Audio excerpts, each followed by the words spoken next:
El papel que puede jugar Naciones Unidas para rebajar la tensión en Medio Oriente se complicó fuertemente esta semana. El secretario general de la ONU, Antonio Guterres, quedó enfrentado a Israel luego de un discurso que pronunció ante el Consejo de Seguridad, donde sostuvo que el pueblo palestino lleva sometido a 56 años de asfixiante ocupación. Excellencies, it is important to also recognize the attacks by Hamas did not happen in a vacuum.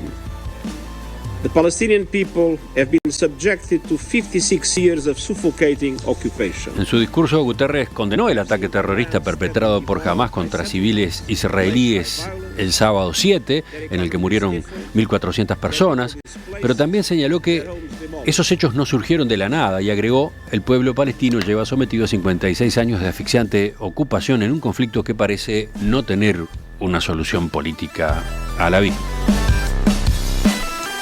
A raíz de estas declaraciones de Guterres, el gobierno de Israel pidió su dimisión, pero además tomó otras medidas. Decidió, por ejemplo, restringir los visados a funcionarios del organismo internacional. Embajador de Israel ante la ONU, Gilad Erdan, dijo que el secretario general ha perdido toda moralidad e imparcialidad. Está tolerando el terrorismo y creo que el secretario general debe dimitir, dijo en rueda de prensa. Es hora de darles una lección, dijo a propósito de las jerarquías de la ONU.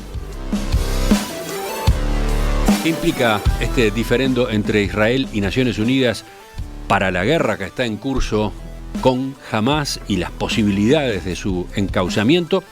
Vamos a examinarlo con Gustavo Calvo, conductor de La Hora Global acá en Radio Mundo.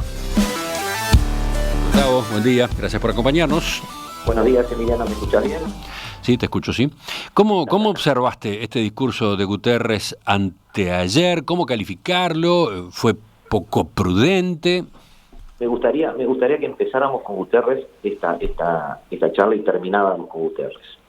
Vamos a empezar con este discurso en el sentido de que en realidad es un discurso que no es agraviante para Israel, pero es un discurso que pretende, eso sí es cierto, tratar de tocar todas las realidades. Tan realidades el ataque del 7 de octubre, como tan realidades una situación humanitaria bastante difícil para la gente que está viviendo en la Franja de Gaza. Por lo tanto, un secretario general de Naciones Unidas, si intenta abarcar toda la integralidad del problema, se va a topar con el escollo que se topó Guterres. Las palabras pueden no caer amables en oídos de unos o de otros.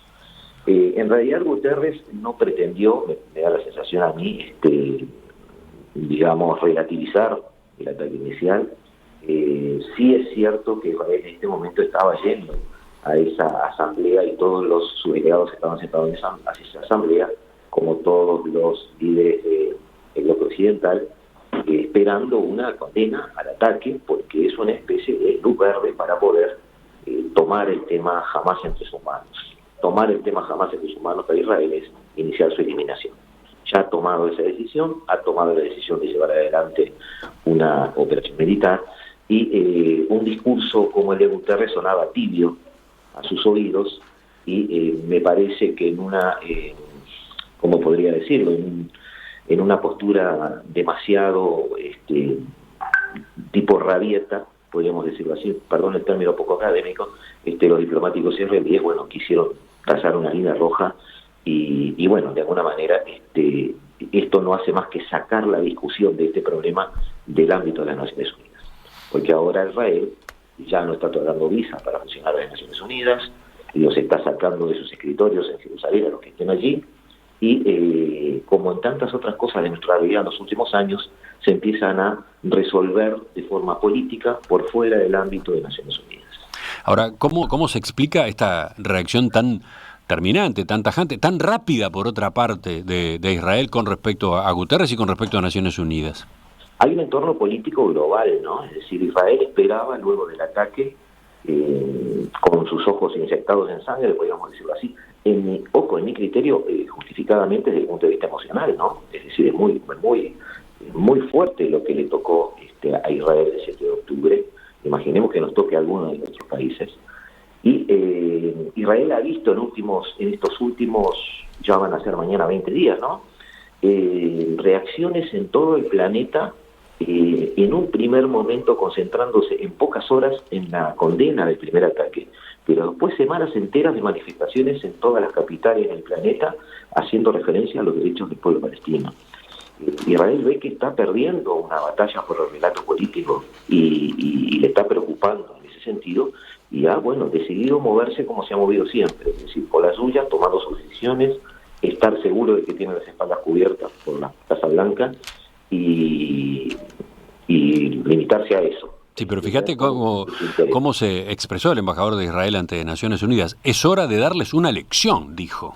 Claro. Él dijo, primero, se muestra comprensivo con la campaña de asesinatos y no es apto para encabezar a las Naciones Unidas. Quiero hacer referencia lo iba a decir al final, pero aclaremos algo. Antonio Guterres es un connotado político portugués, fue presidente de turno del Consejo Europeo, fue presidente del Internacional Socialista, fue primer ministro de la República Portuguesa, fue alto comisionado de Naciones Unidas para los Refugiados, y hoy es secretario general de Naciones Unidas. Para las potencias, Israel no lo es, pero para las potencias globales, seguimos estando en un régimen donde las Naciones Unidas están sometidas a los criterios de veto de las potencias. Recordemos que el secretario general de Naciones Unidas es nombrado por la Asamblea General, pero a recomendación del Consejo de Seguridad. Por lo tanto, la selección estaría sujeto a veto de cualquiera de los 5 miembros permanentes. De allí viene el poder de Guterres, que es delegado. Una vez nombrado está, o sea, no va a ser destituido porque un miembro permanente lo quiera, pero es cierto que hace 24 horas que el Reino Unido, miembro permanente del Consejo de Seguridad, apoya el criterio israelí de que Guterres podría dar un paso al costado. Es decir, su posición política dentro de Naciones Unidas, si Israel logra hacer el lobby adecuado en Londres, en la Casa Blanca, puede estar teniendo un hilo, ¿no? Bueno, iba a preguntarte justamente si la serie de medidas que anunció Israel, el pedido de renuncia, más la suspensión temporal de la entrega de visados para personal de Naciones Unidas, no era un exceso. Si Israel no estaba de algún modo quedando aislado internacionalmente. No era, digamos, una reacción que estaba complicando su posicionamiento en esta guerra a los ojos de la comunidad internacional. Lo que sucede es que, Emiliano, tenemos que ponernos allí un poco en la mentalidad israelí. O sea, el posicionamiento frente a la respuesta a Hamas no depende de la comunidad internacional, en la mentalidad de Israel. Si va a la comunidad internacional y obtiene una cierta luz verde, un cierto apoyo diplomático, todo caminará bien, pero si no lo obtiene, Israel considera que hace 50 años que está aislado. Es él contra todo el mundo árabe rodeándolo, pensemos eso. Hoy ya no es esa la realidad, pero hasta hace muy poco fue así. Y de alguna manera Israel siempre está minuto a minuto luchando por su existencia. Esa no lo digo yo, es la mentalidad que tiene cualquier gobernante israelí que se siente en Tel Aviv o en Jerusalén ahora, pensando la estrategia a futuro para su pueblo. Es decir, si toda la comunidad exterior está en contra, es más de lo mismo para muchos de los líderes como Netanyahu, que tiene muchos años en el poder. De todas formas, eso no va a condicionar su estrategia futura, que ya está delineada, ya está empezando a llevarse a cabo, y ahí es donde se empieza justamente también la comunidad internacional ahora a debatir en estas mismas horas, junto con el tema de Guterres, el concepto de legítima defensa, el concepto de la posibilidad de un Estado de poder defenderse y cuáles son sus límites. Tú decís que en estas mismas horas se está discutiendo. ¿A qué estás aludiendo con eso? Hay un debate global en cuanto a cuáles son los alcances que puede tener Israel en lo que llaman ellos legítima defensa. Ah, sí, ahora entiendo, sí. Muchos analistas incluso se estiman que no se está asistiendo a una legítima defensa de hecho, sino que esa legítima defensa tendría algunas características que no se cumplirían hoy. Bueno, ese debate está encima de la mesa, tanto como la situación de Guterres, ¿no? Sí, porque además hay gestiones que han trascendido e incluso han sido explícitas en algunos casos de gobernantes de países aliados de Israel que le están planteando límites a su accionar en esa ofensiva terrestre en Gaza, ¿no? Claro, es un tema, Emiliano, volvemos a un tema que nosotros los uruguayos conocemos bien a través de una frase de si lo político está por encima de lo legal o no, o lo jurídico o no. Sin hacer referencia a la política interna nuestra, es cierto que desde el punto de vista del derecho internacional esa frase siempre está presente, siempre está vigente. Hay que entender que en el caso del derecho internacional siempre se promueve o es una especie de principio general de Naciones Unidas y por supuesto de todo el derecho internacional, que los estados tienen prohibido usar la fuerza para resolver conflictos. Para eso existe exclusivamente una sola excepción. La excepción es el artículo 51 de la Carta de Naciones Unidas, que admite que un Estado pueda defenderse de manera legítima e inminente, ya sea de forma individual o colectiva, estoy leyendo, si sufre un ataque armado. Y es la doctrina que está llevando adelante Israel. Me atacaron, por lo tanto, según el artículo 51 de la Carta de Naciones Unidas, nadie debería decir nada si yo implemento una legítima defensa que implica una operación militar. Y el debate hoy a nivel internacional es si esa legítima defensa tiene límites o no. Bueno, ese derecho a defensa tiene límites, es provisional, es subsidiario. La defensa del Estado atacado debería ser inmediata, necesaria y proporcional. No es que lo diga esto la Carta de Naciones Unidas, pero a través de sucesivos sentencias de la Corte Internacional de Justicia y la doctrina académica del derecho, se ponen esos tres límites, que debe ser una defensa inmediata, es decir, no trasladable en el tiempo, mucho tiempo, necesaria, que se demuestre que es necesaria, y proporcional al ataque recibido. Todo eso también se está debatiendo, porque el criterio de que si tú me tiras un misil yo tengo derecho a tirarte 100, para muchos viola la proporcionalidad del ataque. Bueno, eso también se está debatiendo porque existen potencias como los propios Estados Unidos y Rusia que no llevan adelante una doctrina militar de proporcionalidad. Al revés, ellos escalan. Si tú me atacás con algo, yo te respondo con 10 veces lo mismo, de forma de trazar una línea roja y que tú entiendas que te va a ir muy mal si sigues atacándome. Entonces, muchas de esas cosas que el derecho internacional da por supuestas, se tensan, las costuras empiezan a sonar y empezamos a ver que el derecho internacional sigue siendo una gran aspiración, pero muy difícil de concretar en todos sus extremos. Fíjate tú que estamos frente a una... Tú citabas a Estados Unidos, pero el propio presidente de Estados Unidos, Joe Biden, hoy está pidiendo prudencia, contención en la operativa terrestre de Israel en Gaza, ¿no? Lo que estamos viendo es que no hay un enemigo visible. Hay 2 millones de personas. El presidente Biden destacó que Israel debe hacer todo lo posible para proteger a los civiles en Gaza. Claro. Y lo plantea con diferentes términos y varias fórmulas, ¿no? Lo que le ha indicado a Netanyahu es que si es posible saquemos a la gente sana y salva antes de llevar a cabo la operación.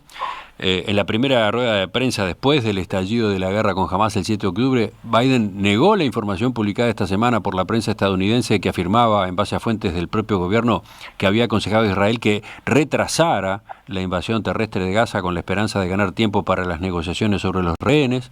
Ahora obviamente están en peligro. La pregunta es si hay alguna forma de sacarlos. Si la hay, debemos sacarlos. Acá aparece otro factor, ¿no?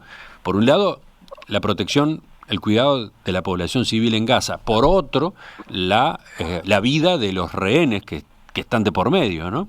Sí. El problema es que los rehenes geográficamente están enquistados, seguramente separados además, en distintos lugares de la franja. Y el problema general, que es lo que ve Biden a raíz de esas palabras que tú decías, es que de hecho hay un gigantesco escudo humano de 2 millones de personas.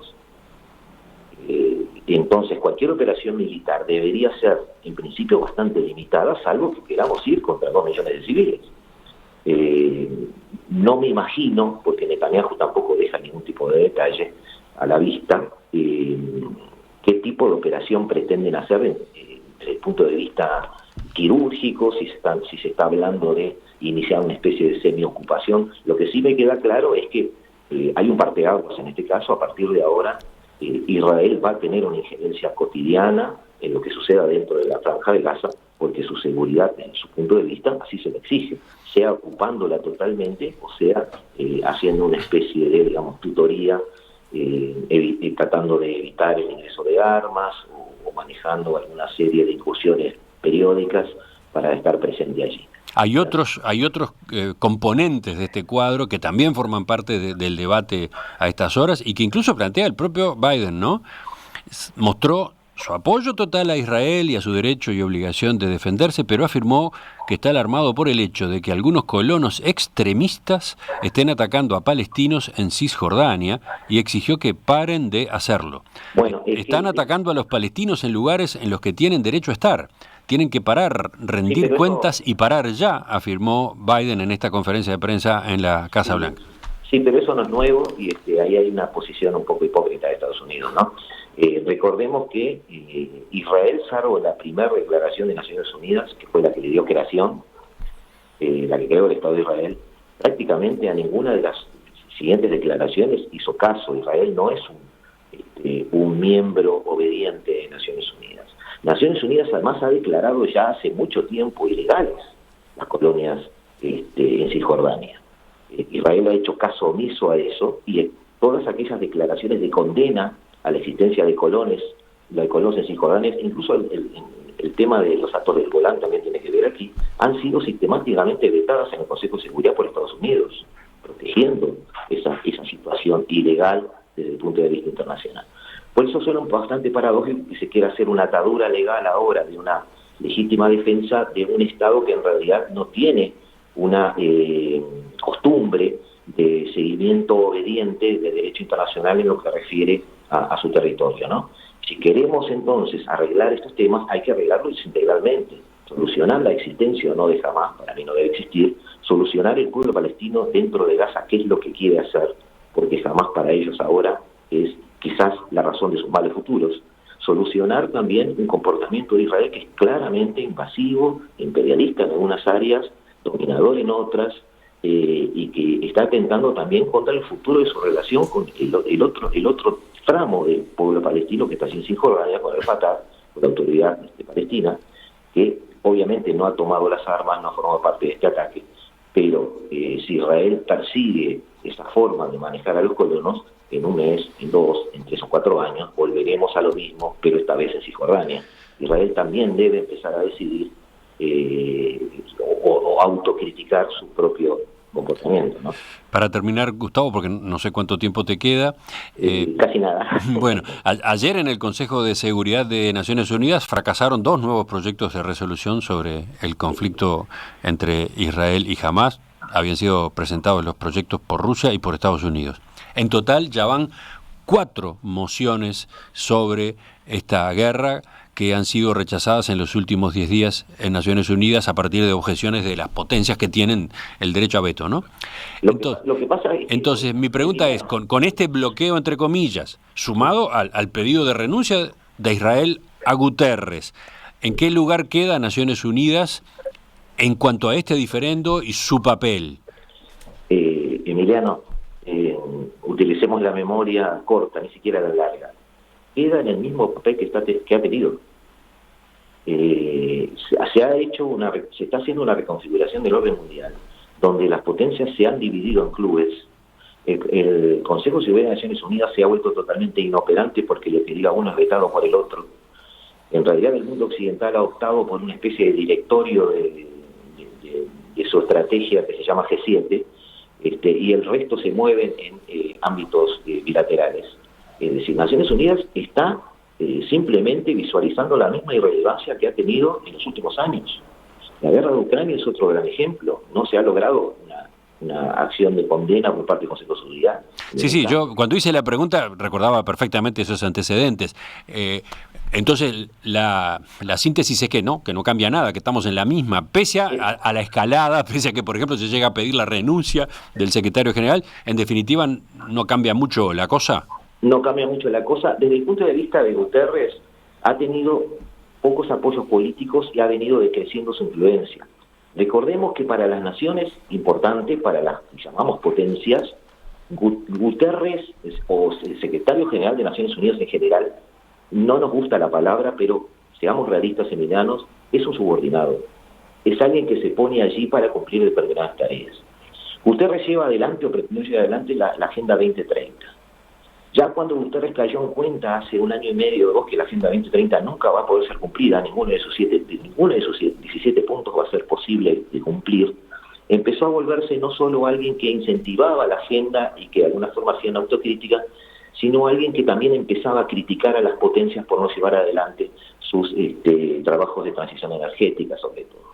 O sea, políticamente Guterres se ha estado convirtiendo últimamente en un personaje incómodo políticamente para las potencias.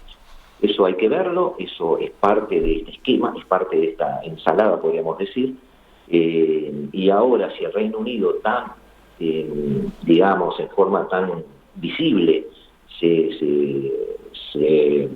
aúna o se alinea con la posición israelí de que Guterres debería dar un paso al costado, yo no auspicio mucho futuro para Guterres en el cargo de secretario general de Naciones Unidas. Gustavo Calvo, conductor de La Hora Global acá en Radio Mundo, gracias por acompañarnos hoy de nuevo. No, por favor, espero haber aportado, Emiliano.